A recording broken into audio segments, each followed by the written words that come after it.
Alright, so today I'm doing a Fluffal deck profile. I don't have all the physical cards, unfortunately, so I'm just going to be doing it on Edo Pro.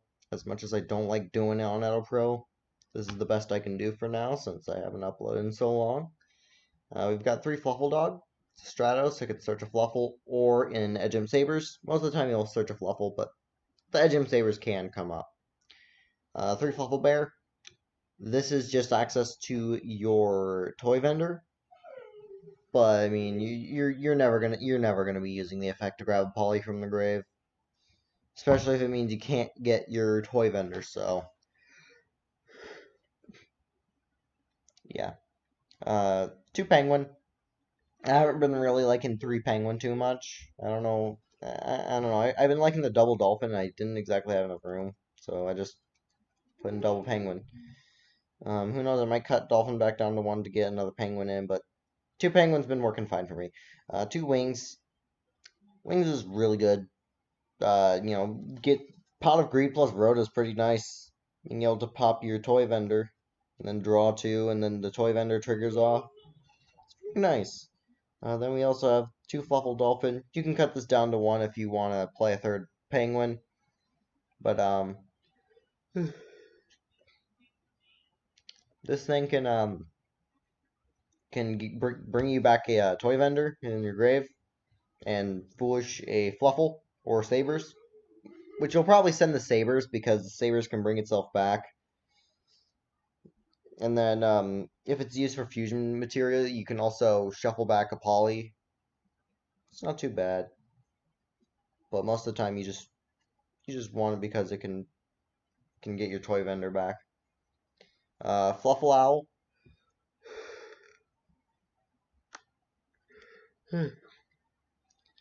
This is just a walking polymerization. That's all it is. You don't really use this one often. Fluffal Sheep. This thing's pretty nice. I mean, it's an extender. Fluffal Cat.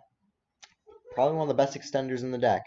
Fuse this with polymerization. You grab polymerization back, and then you can fuse again. Most of the time, you'll be fusing into Sabertooth. This card's amazing. You only run 1 of it because you don't want it to clog your hand, and it's super easy to search this thing. And that's all for the Fluffal monsters. So on to the Edgems. We've run 3 Edgem Chain. Search any Frankfurt card with that. That's pretty good. You're never going to use the effect to get more Edgem Chains. Because, I mean, if you're having to attack with Edgem Chain, you're in a bad spot. And you probably failed the OTK, so.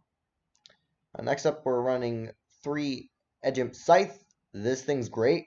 Basically, it's an in-theme hand trap that you can search. So you can reveal it to fusion summon, basically. So it's polymerization during your opponent's turn. And then you can, of course, fuse into your Cruel Whale, which means you can easily just pop a card on your opponent's field, and this thing also protects your Fright First. So this thing's great. God, I've been yawning a lot. Then we have the 1 Edgem Sabers. You play this for the name, but it's also a recurable body that can come up. You can also stack to for your toy vendor. And the 3 of a flex spot. I'm playing 3 Effect Veiler because Effect Veiler is a hand trap that's pretty decent and cheap. But spells, we're running 3 Toy Vendor. Toy Vendor is a great card. You know, you can discard a card, draw 1 if it's Fluffal, summon it. Otherwise, just discard it. That's pretty good. But most of the time, you're just trying to send it to the graveyard so you can add 1 Fluffal or Edgem Sabers.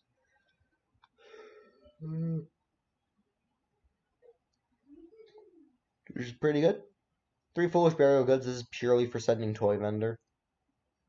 Though you can also use it to send Fright for Repair if you really wanted to, but you're going to send Toy Vendor.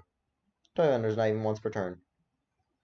So you're only going to send the repair if you ran out of Toy Vendors, but yeah, Toy Vendor's a good card to send off of this thing. It's extra searches. Basically, this card becomes Rhoda.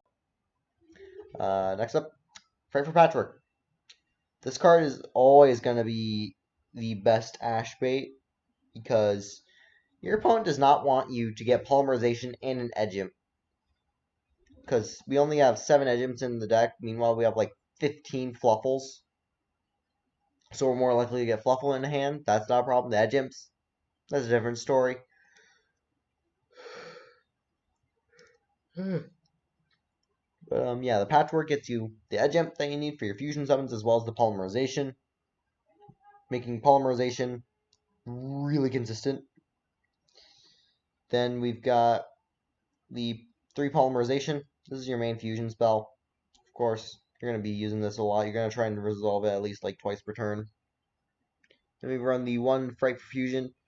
Fright for Fusion, Miracle Fusion, basically. Fusing this thing with Tiger is nutty. 1 instant fusion. This is just for the Fright for Sheep. Because some decks have a hard time dealing with Fright for Sheep. Then we have the Fright for Repair. Monster Reborn. And it can also, you can also get some. If you activate, you can get more of your Frighters back in the extra deck if you need that. But most of the time, you're just trying to get the Monster Reborn. For the extra deck, 2 Fright for Kraken. Most people play 1. I play 2 because I love Kraken. And it's a good card.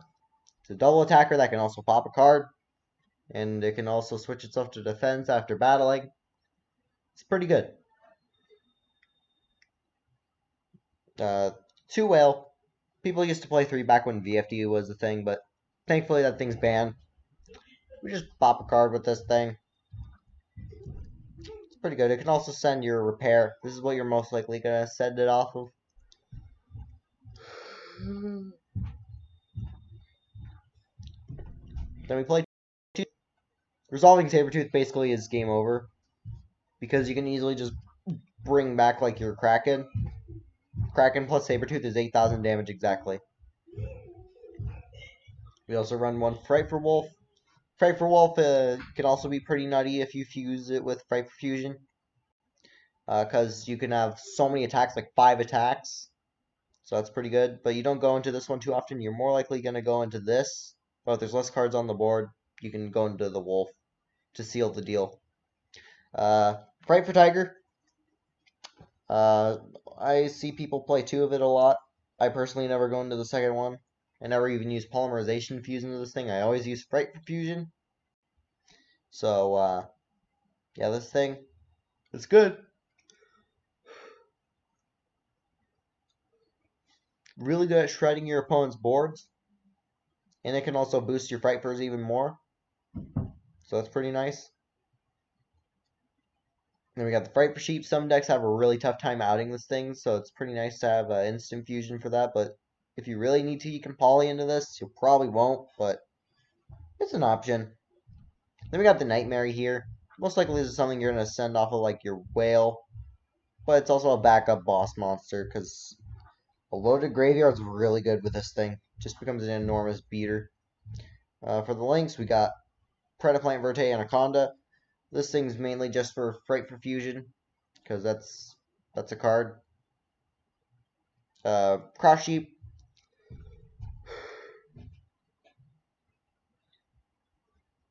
You're playing a fusion deck.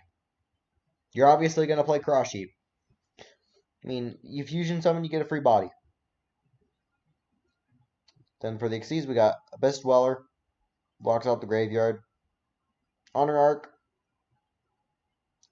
Just absorb the monster, which is pretty nice. Not going to go into it often. And then we got the Dagaras Timeless. Dagaras. This is a good rank 4 to make when you've got like your normal setup of like Kraken and Sabretooth, because then you can just double the damage and guarantee that it's game over. Now, side deck, we got 3 Godarla. This is to be able to out Dragoon as well as the Barrier Statue. 3 Nibiru. 3 Ghost Ogre, because I was originally trying to make this budget, but the Nibirus are clearly an example of a not-budget card because I couldn't think of anything else. 3 Lancia. And then we've got 3 Cosmic Cyclone.